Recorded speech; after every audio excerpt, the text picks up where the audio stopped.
Bom dia, muito bom dia. Está no ar o Jornal do Boris. O Jornal do Boris é um sobrevoo pelos principais acontecimentos do Brasil e do mundo a partir das primeiras páginas dos jornais. Hoje, as primeiras páginas estão agitadas, especialmente com notícias que vêm da Coreia do Sul, onde tudo indica houve uma tentativa de golpe, e do PIB brasileiro do terceiro trimestre. Olha o Estadão. PIB no terceiro trimestre surpreende e joga mais pressão sobre o BC. Folha de São Paulo.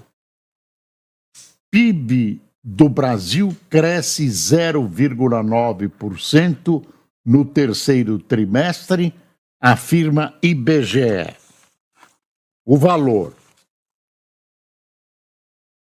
Demanda interna sustenta PIB, mas incerteza fiscal e juro elevado turvam quadro para 2025. Bom, tivemos também uma coisa que merece ser assinalada, como eu disse, uma tentativa de golpe na Coreia do Norte. O presidente declarou lei marcial, mas houve um recuo. Está aqui o Globo, chegou o Globo. Passamos a receber o Globo que não chegava aqui. Hoje estamos com o problema no computador e está aqui a manchete do Globo, PIB mantém ritmo acelerado e pressiona juros e ajuste fiscal. Aqui o Globo, que antes a gente só mostrava pelo computador, agora está chegando aqui em casa, em Santana de Parnaíba, na Grande São Paulo, que é de onde transmitimos. Aí o Globo também marca na primeira página tensão e caos na Coreia do Sul, essa foto aqui. E tem uma história terrível, flagrante de uma barbárie, tá vendo? Provavelmente você viu na televisão repetidas vezes esse videotape feito por uma pessoa que estava perto deste evento, que remete à seguinte leitura no Globo. Policial arremessa homem de uma ponte na zona sul de São Paulo, em sequência que viralizou, gerou revolta e pôs em xeque o preparo da PM paulista, envolvida em outros casos recentes de violência. Governador Tarcísio de Freitas prometeu punições rigorosas. O que aconteceu, para quem não sabe, foi o seguinte: um rapaz furou uma ordem, não obedeceu uma ordem de parar com a sua moto. Esse rapaz não tem passagens, enfim, não havia suspeita nenhuma, a não ser uma investigação, uma rápida parada sobre o que estava acontecendo. Não sei por que razões ele fugiu, foi alcançado pela polícia e estava sendo interrogado sobre uma ponte em Diadema, que é uma cidade da Grande São Paulo, é conurbada, ligada com São Paulo. É praticamente vista como um bairro de São Paulo.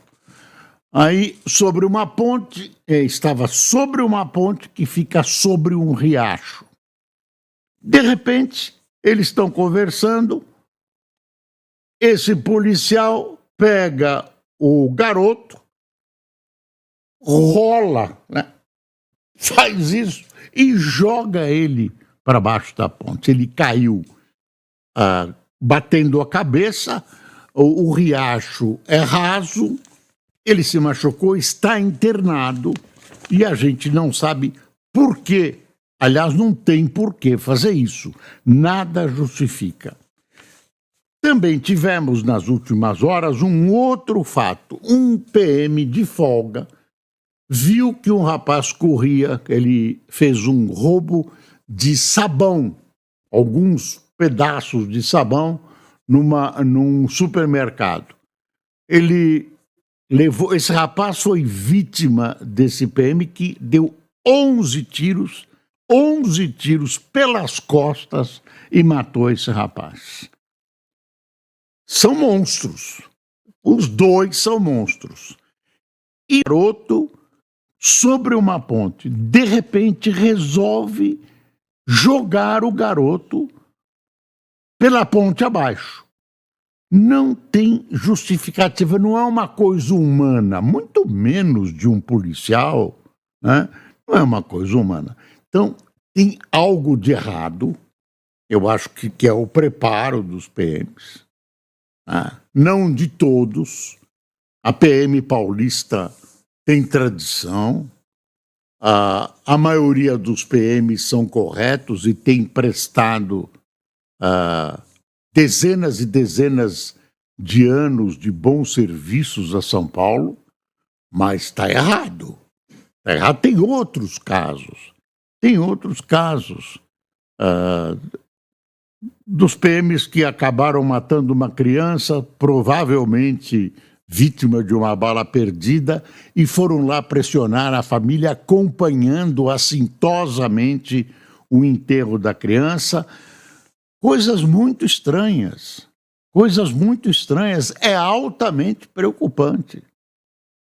A polícia brasileira não é nenhuma Brastemp, a gente sabe disso.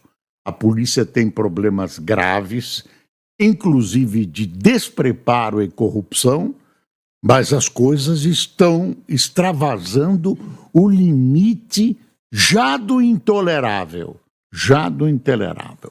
O governador, que numa questão que houve de um morticínio de bandidos no Guarujá, titubeou. Eu não vi o governador Tarcísio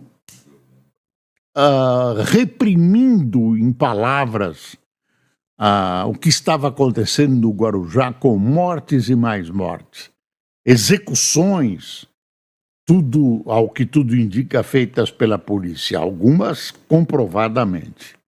Então, o governador talvez tenha se calado em excesso. E agora o governador diz que vai haver uma punição, vai haver punições rigorosas. Está aqui a frase dele. Quero ver, vamos acompanhar. Porque isso é intolerável. Não dá para aguentar. Nós da imprensa precisamos fiscalizar. A sociedade civil tem que exigir do governo e da justiça e do Ministério Público providências imediatas, não só quanto à punição, mas quanto ao preparo, ao treinamento. O que leva, responder a essa pergunta, o que leva os policiais a ações deslocadas como essas que estamos assistindo? Vinganças sobre pessoas inocentes. Que história é essa? Onde é que nós estamos? Não podemos permitir. Claro que as corporações reagem, mas não podemos ceder a essas reações. É preciso insistir na questão das câmeras nos uniformes. Eles não querem câmeras. Por que não querem câmeras? As câmeras têm dupla função. Protegem o próprio policial contra versões não verdadeiras do que eles fizeram ou deixaram de fazer, e também protege a população contra ações ilegais e violentas da polícia. Então, tem que ter essas câmeras, sem dúvida alguma, sempre ligadas. Não se pode permitir que o policial desligue ou retire a câmera de seu corpo.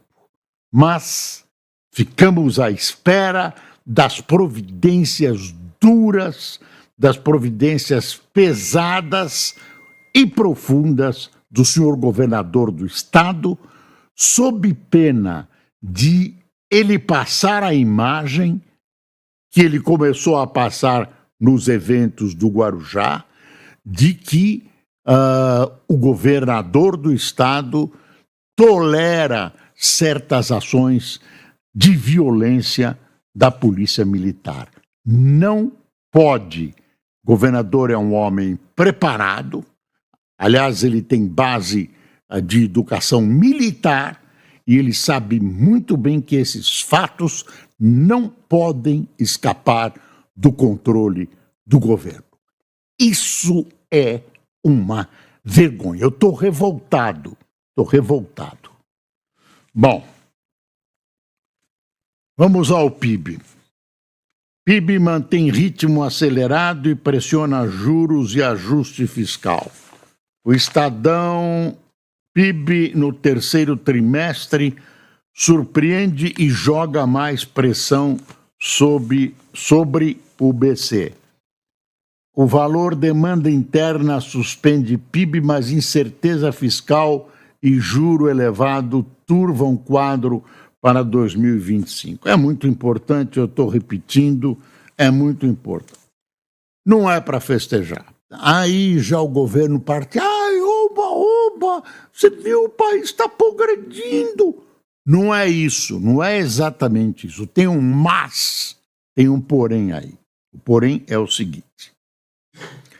Alta de 0, é o Estadão, 0,9%, reforça a avaliação de que a economia está superaquecida. Isso é consequência do superaquecimento. É um crescimento, eu vou usar uma imagem, sem lastro, sem sustentabilidade. É um crescimento no vazio, cuja consequência é a inflação. Então, é um crescimento inflacionário de um país que investe muito pouco, mostraram 17,5%. A taxa de investimento nossa é maior que a Argentina, que vive uma crise sem limites, né? Menor. É menor, a nossa taxa é menor, me corrige o Luiz, mas sem lastro. Então, isso que aconteceu, essa demonstração numérica, está dizendo o seguinte: cuidado, vem inflação. E isso que está preocupando as autoridades, né? As autoridades sérias, porque as outras estão comemorando e mostrando que um crescimento falso, né, pisando no mingau em vez de pisar no concreto, vai resultar em inflação que acaba prejudicando a população, especialmente a mais pobre. A gente vai passar ainda aqui, o Estadão tem várias coisas a esse respeito. Aí tem outra coisa aqui importante: esperteza demais come o dono. O Flávio Dino pegou a regulamentação da lei votada pelo Congresso para tentar contornar a proibição dele sobre as emendas malandras que não contavam a origem, não diziam para que elas serviam e não prestavam contas do dinheiro público. Ele então preparou uma regulamentação realmente boa. Não é que é ótima, ela responde ao interesse público como tudo devia responder. Ele exige clareza, que toda ação pública tem que ter, com raríssimas exceções, por exemplo, em tempos de guerra. Ele exige projetos, ele quer saber o destino e quer a prestação de contas. Basicamente isso. Clareza, como tudo que é normal, que deve acontecer, assim deve acontecer na legislação, em qualquer ato público que envolva dinheiro. É uma frase assim, ó, quer ver? Está-se diante de uma obscena distorção institucional brasileira que a LC 210 nem remotamente resolveu. Muito ao contrário. Como bem enfatizou Dino, existem países presidencialistas, parlamentaristas, semipresidencialistas e o Brasil com um sistema de governo absolutamente singular no concerto das nações. É outra vergonha. E agora os senhores parlamentares estão bravinhos, que eles têm que mostrar como é que estão empregando, gastando o dinheiro público, estão gastando demais com essas emendas que não deveriam existir, ao meu ver, e eles estão bravinhos e não querem votar ações propostas do governo, inclusive o pacote, porque eles acham que essa ação do Dino é provocada pelo Lula. E a ação não é nem mais nem menos que enquadrar gastos em qualquer satisfação, em qualquer clareza que uma despesa com dinheiro público merece. Sabe que desanima, viu? Desanima. Mas tem que lutar, viu? Tem uma entrevista aqui do Paulo Amador da Cunha Bueno, que é o defensor do ex-presidente Bolsonaro. Claro que ele está vendendo o peixe dele aqui. É uma página aqui do Estadão. Investigação, uma narrativa contaminada pelo viés político. É frase dele. Advogado de Bolsonaro critica inquérito da PF e cobra a saída de Moraes da relatoria do caso. Como é que ele cobra? Ele diz assim,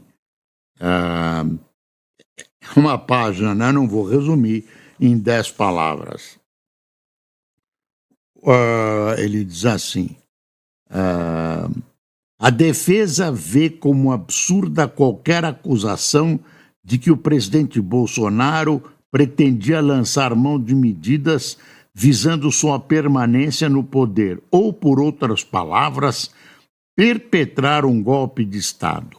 Ao longo das 884 laudas do relatório da Polícia Federal, o que se tem é uma enorme narrativa cujos pontos não se conectam por nenhum elemento de prova aurido ao longo de meses de investigação, o que só ratifica que se trata de uma narrativa contaminada pelo viés político.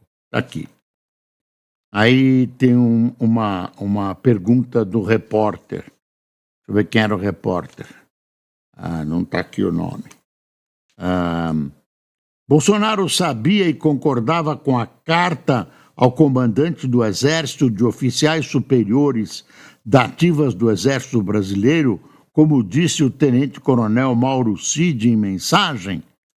Aí ele responde, o presidente Bolsonaro jamais participou ou soube da confecção de tal carta. Ele está defendendo, tem direito, o papel aceita tudo, a gente precisa sempre tomar cuidado, advogado, são pessoas que quando tem sucesso, tem todo um rastro de competência, de uso das palavras. Aí a gente tem que ler direito, de repente ele está até certo, mas ele é um bom defensor e está usando a sua habilidade para defender o presidente Bolsonaro. Por apoio afetivo à família, o general pediu transferência. Sobre a transferência do general Mário Fernandes, que já aconteceu, já é do passado. PF encontra diálogos de lobista com assessor de desembargador. Aqueles desembargadores Conversas tratam de uma contabilidade que, segundo os investigadores, indica acordo com o pagamento de propina. Isso é no Tribunal de Justiça de Mato Grosso. Vai acontecer alguma coisa? Esses caras vão para detalhes da grade?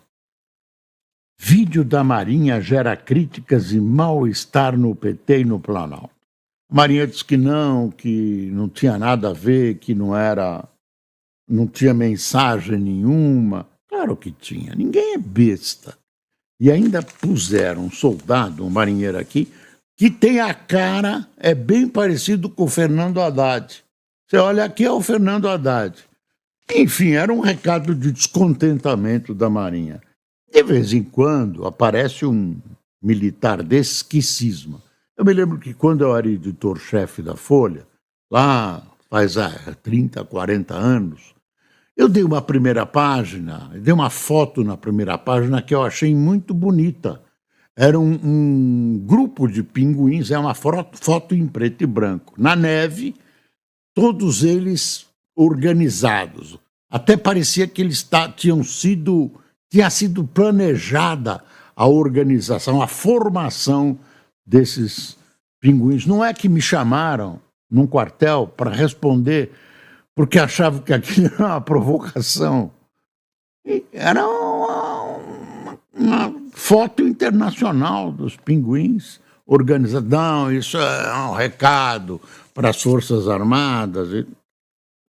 Bom, eu não sei, mas aí é difícil imaginar o contrário. Eu acho um erro da Marinha agir desse jeito, mas que colocou de público o descontentamento das Forças Armadas com essa reforma toda, com o pacote. Eles querem um tempo de espera, agora querem um tempo de espera maior, etc, etc. Presidente da Coreia do Sul decreta lei marcial e recua após onda de protestos.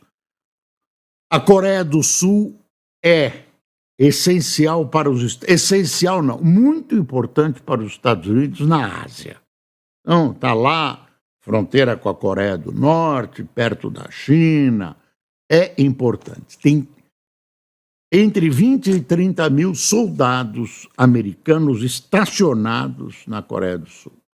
O presidente, que responde pelo nome de Yoon Suk-yeol, protagonizou ontem uma tentativa de golpe. Ele tentou declarar uma situação de como é que chama? É uma espécie de estado de sítio, né? A lei marcial é mais grave que estado de sítio, é coisa de guerra. Mandou cercar o parlamento e houve uma revolta. O parlamento recusou, votou, né, por unanimidade contra a lei marcial. Ele queria dar um golpe. Por quê? Ele ganhou a eleição por 1%. Tem gente que ganhou 1% e ninguém quer tirar, por enquanto. Mas ele, 1%. Não tem maioria no Congresso e tem uma série de acusações de corrupção. E pode sofrer impeachment. Agora eu acho que vai sofrer. Então, por essa razão, resolveu dar um golpinho. Não sei se ele se inspirou em algum outro país onde tentaram o golpe. Não estou falando do Brasil, hein? E pronto. E vamos ver o que vai acontecer. Mas é uma pedra no sapato dos Estados Unidos, porque, enfim, é um lugar importante da presença americana na Ásia. E continua aqui o drama do pacote e do PIB. Quer ver? O PIB aqui, o Estadão continua. Para economistas, alta pressiona a inflação e juros terão que subir mais. É isso. Olha aí. Estão festejando, mas tem aquele porém, juros terão que subir mais. Economistas veem país crescendo acima do seu potencial, o que deve levar o Banco Central a apertar ainda mais a política monetária. Sobre o pacote, eu anotei aqui uma coisa que saiu agora de manhã, uma pesquisa Genial Quest. Ela oferecia para os participantes da pesquisa 3 alternativas sobre o pacote. E quem foi procurado foram os investidores, né? Foi o mercado. Aí é o mercado. Então, os responsáveis pelos investimentos, pelos seus investimentos, quem tem investimentos, nas diversas áreas de investimento. Então, aqui está, propuseram o investimento, foram 105 economistas que foram ouvidos. Os investimentos são nada satisfatórios, são pouco satisfatórios ou são satisfatórios? Nada satisfatórios, 58%. Pouco satisfatórios, 42%. E muito satisfatórios, adivinha, 0%. Nenhum dos economistas achou o pacote do governo muito satisfatório. Então, alta de 1 ponto na Selic pode fazer sentido. Aí já é profecia, mas todo mundo diz que, todos os especialistas dizem que isso vai levar ao aumento do PIB. Quer ver? O foguetório do PIB, o Estadão, nota as informações, taxa de investimento pífia de 17,6%, mostra como é frágil o crescimento da economia brasileira. É o Estadão. Enfim. Tem uma entrevista do Roberto Klabin, conhecido ambientalista, empresário também, cofundador da SOS Mata Atlântica, uma entrevista de 1 página, ele é importante no setor. Temos líderes pensando como no século XX. Para ambientalista é preciso superar diferenças ideológicas para liderar a bioeconomia no mundo. Ele não está iludido, porque quando chega na hora da grana, nem aqui nem no mundo. Críticas a medidas e emendas emperram votação do pacote. Quer dizer, é muito de chantagem. Governo tenta colocar propostas em votação ainda nesta semana, mas enfrenta questionamentos na Câmara. Quer dizer, os ilustres deputados estão bravos porque o STF, né, incorporado inteiro, não é só o nosso querido ex-ministro da Justiça, o professor Fábio, né, vota pela clareza, vota pela pureza do trato com a coisa pública, com o dinheiro público, que eles não concordam. Querem que as emendas continuem no escuro. Deixa eu ver aqui, acho que não tem alguma coisa assim muito mais importante. O Messias que prometeu livrar o país de todo o mal. Não pensa que é o Messias daqui, o Messias é uma biografia do presidente Yoon Suk Yeol, né, que eu acho que vai cair. Ex-promotor lançou sua carreira política investigando casos de corrupção, mas acabou envolvido em esquemas e escândalos próprios. É esse senhor que tentou dar o golpe. 13 PMs são afastados em São Paulo após homens ser jogados da ponte. Polícia sem controle à semente de milícias analisa o Bruno Paes Manso. E aí o Estadão marca: sequência de casos coincide com maior letalidade em 4 anos. É isso. Tem muito mais coisa, claro, mas o nosso tempo é exíguo e está chegando ao fim, e chega na hora importante de anunciar quem tomou café conosco. Janaína Silva, Alexandre Aribe, Yara Maria, Harene Shiroma, Denilson Soares, Gilberto Neoli, Alba Bandeira, Maísa Sobral, Marcelo Shiraiwa, Regina Marta, Daniel Alves, Cristiane Ferre, Jefferson Levi, Eliseu Lira, Cíntia Gomes de Cuiabá, Carlos Ubirajara do Rio, o Birani Alencar de Natal e Nádia Bruck de Porto Alegre. Dia agitado hoje, né? Pessoal, muito obrigado por sua atenção, sem se esquecer sempre de que é preciso passar o Brasil a limpo. Bom dia.